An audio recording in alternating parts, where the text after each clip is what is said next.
So it's all for play for still. I think so. Do you want to bet against us?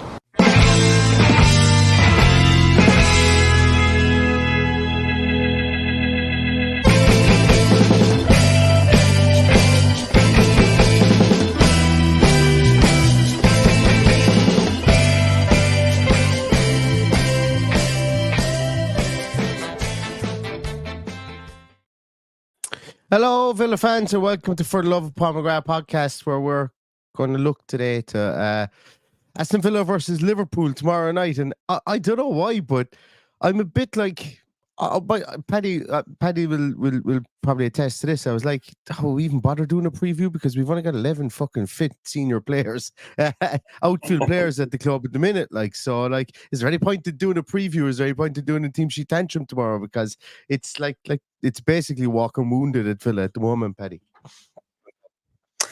Yeah, it's a case of whoever is on 2 feet will be in the squad tomorrow. We don't know for sure. There was cryptic messages about certain players being nearly there, nearly ready, or whatever the phrase that was used. But yeah, it looks like we could basically have the same 12 or 13 first teamers as we'd see them ready for tomorrow.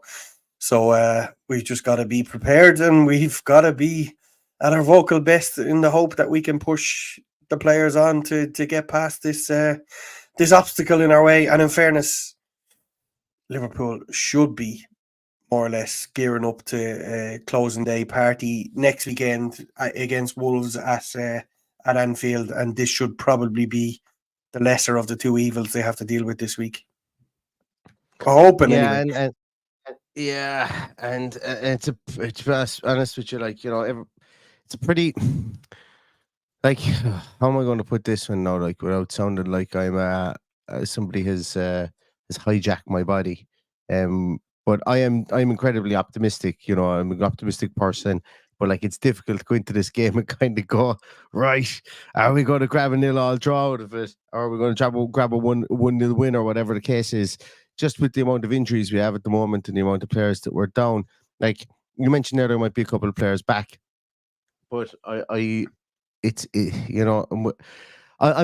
the end of the season so far, Paddy, for Villa I'm equating it to that final scene in Cool Runnings where they crash the bobsleigh and they get out of the bobsleigh and they put it on their shoulders and they carry it over the line. And that's kind of what the likes of John McGinn, the likes of Ezri Konsa, the likes of Ollie Watkins, Leon Bailey, that's what they're doing at the moment with this. And if we somehow manage to get a result tomorrow, I think it would be absolutely fantastic. It would be up there with one of our best results of the season if we were to get something tomorrow. Look, obviously, Liverpool players are going to be playing for Jurgen Klopp. It's his last away game, but you know, Aston Villa have a job to do. And I'd be very happy tomorrow if we were to go out and be absolutely resolute and somehow absolutely fluke a 0-0 draw or something along those lines. That would make me a very, very happy bunny on the post-match podcast tomorrow. Obviously, I still believe that, like, any team that goes out and plays in the Premier League can win. You know, we can go out and win this game tomorrow. I'm not saying it's a complete dead donkey altogether, but I'm just kind of, I suppose, that's kind of where I'm feeling at the moment. And to be honest with you, my mind is already moving towards Tuesday night for Spurs versus Man City. That's kind of where my mind is already. Is it Tuesday night or Wednesday night? Tuesday night. Tuesday night, yeah. My mind is totally transfixed on tomorrow night, and I'm kind of hoping to use your Cool Runnings speak if Unai Emery arrives into the dressing room tomorrow and says, "Hey Yuri, you dead man?" And if he doesn't say, "Yeah, man," get him on the fucking pitch. yeah. Or let's get him in there, get him suited up anyway for one for the game. Because look, that's where we are, Leggy. That's where we're really missing bodies at the moment, is that midfield area. And you know, Paddy, myself and yourself, I shouldn't have put it on Twitter, but I'm not going to name the name. Put it this way before anyone asks me in the comments. But we've heard a couple of names of people that are very close. You know, and put it this way, midfield is an area of recruitment that Aston Villa are looking at the summer, as is defence. And I think, look, Mario Hermoso is somebody that's been linked with Villa extensively and a lot of people have said it's just nearly there. So that's one defender, and I wouldn't be surprised to see a couple of midfielders come in, because we are light there. Dendoncker won't be back. Not fully sure that he's going to want to go into a Champions League season with young Tim coming off the bench and getting 1,000 minutes next season. Like, he will still be around the place, don't get me wrong, but he's going to need more experienced bodies in there. And some of the people that have been bandied around would certainly fit that bill.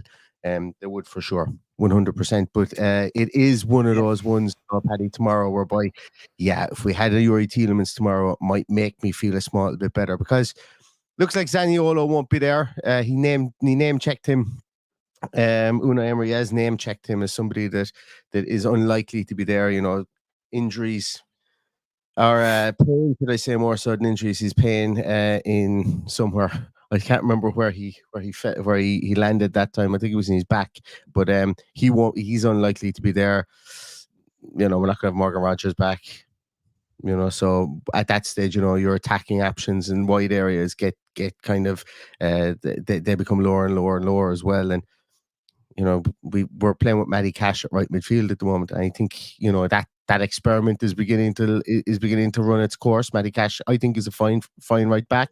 He is absolutely fine there. But as a right midfielder, it does hamstring us slightly when we have to play Bailey in behind Watkins, because Bailey's been ripping it up from that right hand side. But having to move him, for me, is now becoming a bit of a, well, it's a necessary evil, because we've got nothing else we can do there. But for me, I think that's one of the biggest areas whereby it shoots us in the foot, because we can't get fast attacks, especially going on the right hand side anymore.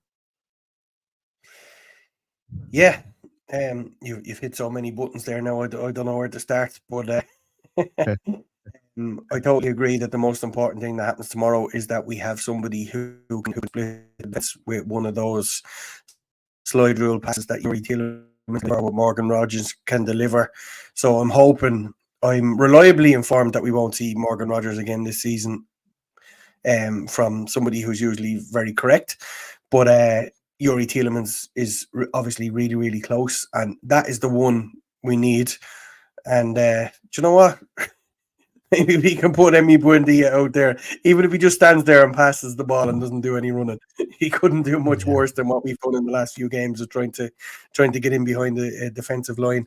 I want to see Yuri Tielemans there. If not, I want to see a plan B. I want to see how we're going to go about unlocking this defense, because the PTSD in me does not want to wait till Tuesday night. Because I reckon if it comes to Tuesday night and Spurs were to get a result, I reckon I might be found out in the regional hospital in Limerick, worrying about what's going to happen next weekend. So, look, I'm obviously there as well, but this is such a huge game, and a game where we can put on our own oxygen mask, as I've said before, and do our own job. Obviously, it's Liverpool. Obviously, they're a fantastic team, well organised, well managed, well coached. Everything about them is fantastic.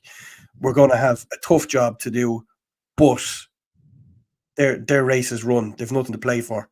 So hopefully they've got eyes on a party next weekend to say goodbye to their manager, and we can go and spoil that party in advance and get 3 points tomorrow, because that's the only thing we have to focus on. Mm-hmm. Yeah. I'm having a laugh here. Jason O'Brien says FFP and PSR is socialism. Would I be right in saying if it was socialism that everybody would have the same amount to spend regardless, and it would be divided amongst everybody equally? Am I right? We would all be getting dig outs somewhere, and we wouldn't have to pay for it ourselves. I don't know. I'm gonna have to mull on that one afterwards. I'm not 100% sure, but I did get a little giggle off it, Jason. But you are, I suppose, FFP and PSR. We don't even know well, we do know what the rules are going to be, but you know, there's still talks about moving the goalposts for that next year, as in creating bigger potential for losses for next year. So like that's a whole other podcast, you know, when that comes down the line. I suppose. Yeah, well, that's a podcast for 10 days time. What we need to do is to get through the next. We need to get through the next 7 days. We need to sit here next Sunday, hopefully with a smile on our face, after basically going through the motions of playing Crystal Palace, because I'm really not sure I can cope with dealing with this any further than Tuesday, and I'd much prefer to have this out of the way tomorrow, and just relax and enjoy for once a party from our point of view, and watch our away fans dress up on their way to Crystal Palace next week, knowing that Champions League football is secured. That's all I want. It's not too much to ask for. Oh, yeah. Considering we've been in this position for how long, to throw it away now would absolutely beat me up. I'd say I would be absolutely broken by this time next Sunday. You might not see me for a while after that, because I'll be just in a dark room dealing with my depression, because we're so close. We're in such a good position. We probably couldn't play Liverpool at a better time. Absolutely could not play them at a better time. So they've invited the fans there at 6:30 tomorrow to welcome the team again. They're going to go through it again. They're going to make people line up. Obviously, you're going to have the flares. Obviously, we're going to have the cheering, the chants, everything. Get behind the team, and hopefully that appears in the park as well, and transmits onto the pitch, that the players can put in a performance that they can be proud of, which they haven't done in the last 3 games, unfortunately. And look, they've admitted it. This is not me having a pop at the players. They've admitted it hasn't been what it is. So hopefully, if you can't get up for this, I'd struggle to think how some of those players are going to get up for a Champions League game next year. So let's hope by this time tomorrow, maybe a few minutes later, but we'll be getting towards the end of the game, and we'll be in a much healthier and prosperous position, and not have to worry about Tuesday night, because I'm sick of kicking this down the road. I want to get it done and dusted. Yeah, and look, I suppose the biggest thing there is that like Liverpool can't finish any higher than third. Like, if this was, if and I go back to it, if Villa had held on to a 2-0 lead at Chelsea, we'd be sitting here and it'd be a dead rubber game, and both teams would be going out moonwalking up and down the field, and we'd probably usher in a goal at one end and go, "Hey, score your goal! We'll score a goal at the other end." Could have been one of those games, but it's not, and we have that squeaky bum time now. We have that squeaky bum time here. And which is fine. I don't, like, as I say, I relish it in a lot of ways. I would just prefer if we had 2 more extra players that weren't injured. Put it that way. If we had a small bit more to be able to make 5 senior subs come off the bench, would be like that. You said, is it not too much to ask for? I think that's not too much to ask for. But we are where we are, and look, it's for me, that's the be all and end all about the game tomorrow, is that we're going there with people who are coming back like stuck together with super glue and matchsticks, and we're hoping we can get 90 minutes out of them. I wonder, is there a situation whereby Unai Emery just kind of strokes his chin and says, let's target Palace away, which is going to be an absolute, that's going to be a tough game, because Oliver Glasner has now been talked about being the next Bayern Munich manager, which is bonkers. Not because of him, but he's only there a week, and now Bayern Munich are talking about spending money to pay him out of his contract, huge money. So that's the job he's done. Brilliant job. Don't get me wrong, super job. He's Jean Philippe Mateta looking like prime Didier Drogba at the moment, it's that we don't want to have to go there and expect to get a win. We just don't, because we shouldn't, because it's a bogey ground for us. It's very much a bogey exactly, ground and being the fact that you're gonna obviously want to talk to me about Crystal Palace during the week. I watched that instead of Spurs yesterday, and I am really, really worried. I'm fucking so worried that I don't want to push the can down the road any further than tomorrow. And that is why I want to get this out of the way. Do I trust Man City to go and get a result against Spurs? I don't trust anything that has happened in this mad episode of the Premier League, because it's just been a strange season where lots of mad stuff has happened, and nothing would surprise me at this stage. So we just need to look after ourselves, get the job done, and whatever happens Tuesday doesn't matter. Because if we win tomorrow night, I won't even watch the match on Tuesday. I can give a shiny shite about Tuesday. Yeah, 100%. We win tomorrow. Yeah. I really don't want to be watching Tuesday's match from behind the couch through my fingers going, fuck's sake, will you score a goal?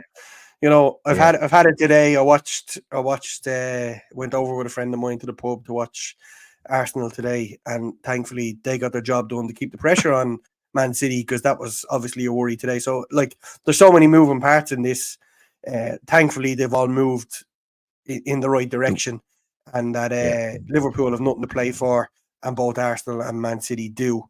So we need to do our job as best we can tomorrow, and then if it comes down to Tuesday, I'm not sure my heart can take it. I just want it done as quick as possible. And look, I know I'm greedy, right? We've had an amazing season, and it's okay to be greedy because we've been in the top 4 for God knows how many weeks now at this stage.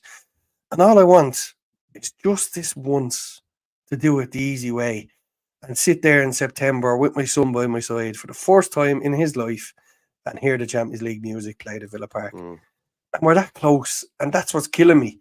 That it's within touching distance. It killed me last Sunday to just have our bellies tickled against Brighton. I thought we were awful when that was the chance to put it to bed. All we needed was one more win. So the players owe us a huge performance. And wouldn't it be great that they deliver that tomorrow night and then we can just go and enjoy Crystal Palace and have a celebration next weekend? That's all I want. I'm sorry if that feels like an entitlement or greed or whatever people think it is. It's just tough being a Villa fan. It's tough being a Villa fan when you're our age, having just looked at the last what are we 30 odd years into Champions League football without getting there because of the English teams being banned. We probably would have got there back in the early 90s, having finished second to Man United. So we just, none of us are getting any younger. Let's get it done once. Let us enjoy it, and let's grow from getting that Champions League just once. Yeah, and we need the money to pay for this paint job that's going on and the old warehouse, Paddy. That ain't going to be cheap either. So, which I think is brilliant. I jest about that, But obviously, the income from the Champions League is going to be huge for the club. That looks cool. And myself and Paddy walked up and down there, and I mind mapped a master plan of that whole area, and I still think that there's no need. Yeah, I was delighted when Chris Heck mentioned recently that there's no moving away from Villa Park. It's going to stay there. And I was there. Of course it is, because there's even so many simple things you could do. First of all, get the ticket office out of a porta cabin. You've plenty of space underneath there, and there's plenty of places you could put a ticket office there, and it would cost you less than 100 grand to do it. So little things like that. There's loads of space for movement and for if you're smart about it, I think that there will be loads of spaces there to generate income for the club. But anyway, that's it. That was, again, another podcast for another day. Paddy, you mentioned you watched Crystal Palace at the weekend. I watched their game back afterwards as well, and I just thought Wolves were really poor. Now, Palace obviously scored 3 good goals, but I thought Wolves were really poor. Wolves are losing their way to the end of the season as well.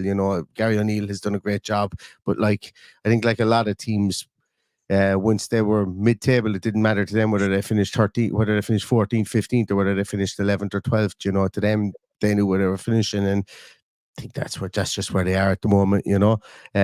But credit to Gary O'Neill there, and that's as I say, credit to Crystal Palace at the weekend. They were all over them, really. It was they had their job done in the first half, with Elise and Mateta's goals. Yeah, I don't entirely agree, because I obviously watched the full game, and I thought Wolves came back into it after they scored the goal, and it could have went either way, and then obviously Palace added the third goal, but Palace are scoring for fun. That's 7 goals in the last 2 games against Wolves and Man City, who have arguably been, or Wolves and Man United, who have been, pretenders to the European throne to get up there.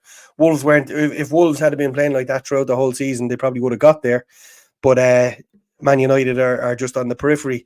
But to go and beat them 4-0 and then go and win 3-1 yesterday, I only saw the tail end of the Man United game during the week, and they looked really impressive. They look like a bunch of players playing with a smile on their face.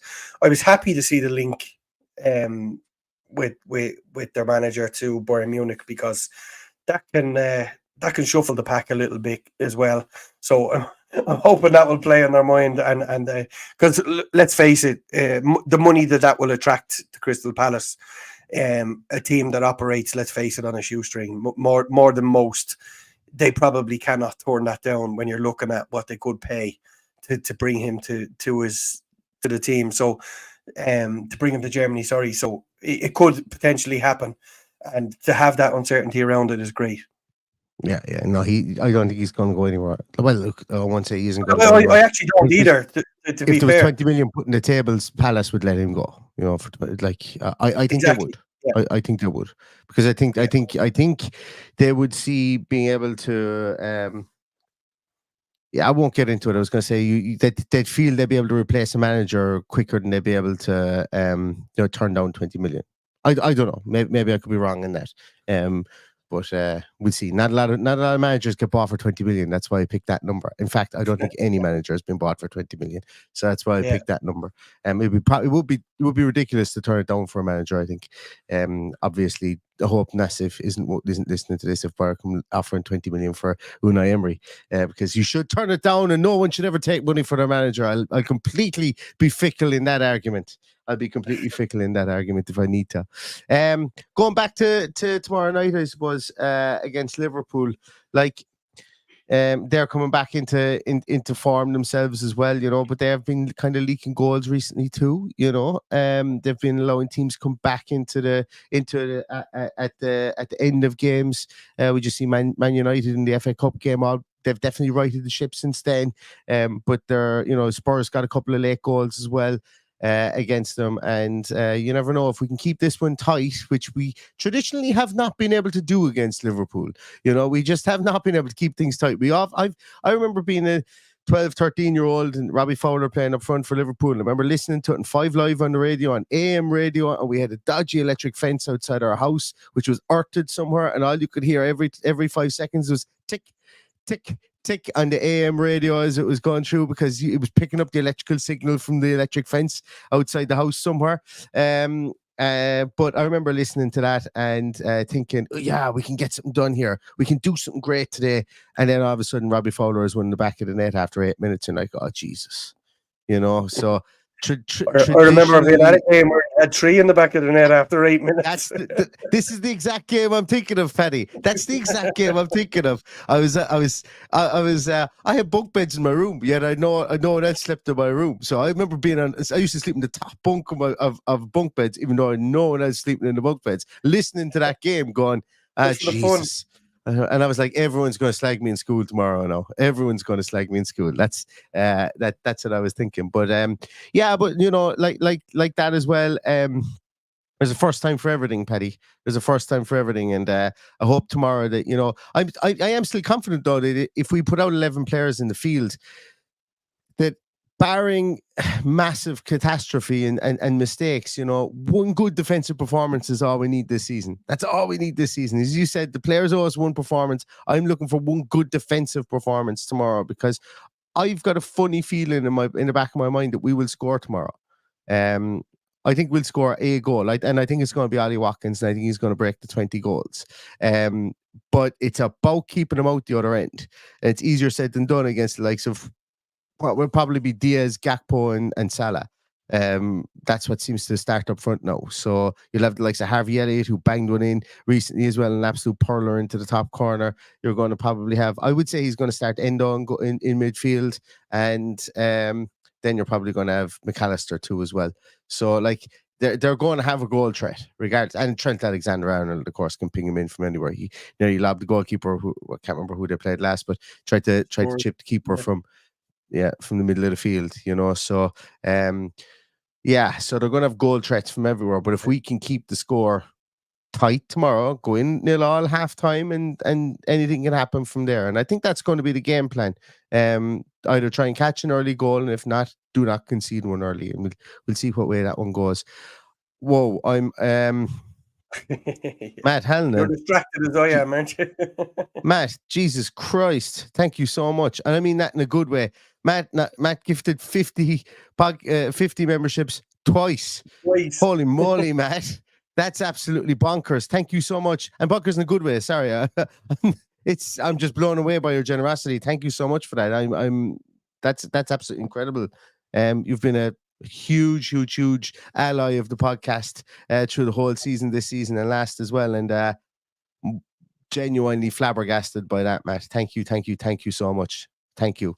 Really appreciate it. Thank you so much, Matt. I'm not going to lie. I don't know how that works, but I'm just seeing all the little green S's beside the people now that you've obviously gifted them to.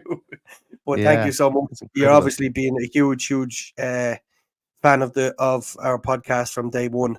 And I have your email address, Matt, and I'm going to send you an email this week, and I'm going to send you a present in the post, because we've spoken by email before, and I'll talk to Neil tomorrow and we'll discuss what that present is. But thank you so much. I really appreciate what you've done for our podcast from day one. And, you know, I fully appreciate that there's guys in the podcast that, like myself, don't have the ability to pay that kind of money. So thank you so much on behalf of everybody in the chat and everybody that listens to the podcast. I don't know if anybody can hear crowds cheering. I don't know if you could hear crowds cheering there. I couldn't hear that. You couldn't hear it. I don't know if any of you guys could hear it, because I have. Maybe that's why you can't hear it. Maybe no. I don't know if it's happening now. Anyway, I've all these things loaded up, and I always forget to use them. So I'm not 100% sure if you guys heard anything. There could just be a pause there for about 8 seconds while I was pressing my buttons there, but I must get all that sorted out. I've been messing around with this recently. Oh, that's why. Maybe this is why. Sorry. Jesus, this could be it. I'm gonna try this again. I can see it anyway doing something. So, are you just doing a production meeting here while we're chatting? Yeah, absolutely. So I don't know if any of you guys could hear the crowd cheering there or not, but this is it's something that I keep on forgetting to use. I've got fart sounds and everything in there. That must have been back into Steven Gerrard days when I loaded those up. Like the Landers on a match day. So you guys couldn't hear it too. Okay, all right. Yeah, you could hear. I must get that sorted out. So, yes, a small bit of broadcasting news, I suppose, for us. Or not news, I suppose, just a small bit of, what is it? I can't even think. It's too late. And I'll probably have sunstroke after the great weekend we've had. But might be a slight time change. Might be a slight time change for the team sheet tantrum tomorrow, everyone, just to let you guys know. I'm stuck in work tomorrow. It looks like I'll be stuck in work, so it could be around 7:30. Yeah, we're both there. It could be about 7:30 when I get on to do team sheet tantrum. But so I will be loading it up for 7:30. But keep an eye on YouTube or on Twitter or wherever you're watching this. I'll keep you guys updated as the day goes on. If I can get on for the normal time at 10 to 7, I will. If not, it'll be 7:30 before I'll be able to get on. But we will come on for team sheet tantrum and we will do a post match as well tomorrow. Tomorrow might just look a small bit different for the team sheet tantrum. Yeah, I might be missing an actually due to previous commitments, but we will get back on Tuesday, and we'll if we don't get the business done tomorrow, we'll get back on Tuesday, because I'm hoping by this time on Tuesday night we'll be celebrating something, and we might have to do an old style opening of a can at that stage, be that in celebration of what happens tomorrow night or what happens on Tuesday night. But it's all good. Yeah. Absolutely. People have texted me and asked me would I do a watch along for the Spurs Man City game, and I know Paddy won't be on for it, but it all depends on tomorrow night. I tell you what, if we win tomorrow, I have no problem doing it. Yeah. Exactly. Yeah, exactly. Well, if you win tomorrow night, I'm not doing a watch along. There's no way, because it's just pointless then. But we'll see what the crack is. Keep an eye out on social media for that. And thanks so much, everybody, for tonight again. There's about 500 people watching this, an unannounced podcast. Oh, Mel Farrell, before we go, says we beat Liverpool in 92, 93, 93, 94, 94, 95, 96, 97, 97, 98. We beat them all, and we beat them in Villa Park. And they were the... They're not our bogey side. They're not our bogey side. They're not our bogey side. It's just when they get an early goal, we tend to go to pieces against them. That's it. That can happen. Remember, in recent years we have the 7-2. They've been tight enough, and we have had the hex over them over the Premier League years to a certain extent, apart from those away games and the FA Cup semi-final, as I remember, which was an awful day that I spent in Old Trafford, where my abiding memory, a Liverpool fan, was it? I'm going to say it was later than that. 96, 96, I think. Could have been 96. Yeah. Yeah. My abiding memory of that day was a Liverpool fan walking down the Stretford end with a toilet bowl over his head. A bowl. The whole bowl of the toilet over his head, yeah. There we There go. you go. Yeah, takes That's all what I sorts to remember. make the world go around, doesn't it? Isn't it just? Doesn't it just? I've lost him there, but we did have a sports fan tell us. I think I saw Paddy in there, all right, yeah. I think I saw I've him. lost him. Can you see it? I There you go. did see it. Found it. He says you have fourth lads, and you fully deserve it. Paddy, there's a fat lady clearing her throat somewhere, and I don't know who she's clearing her throat for, but I hope it's for us. I think we do deserve it. I genuinely think we do deserve it.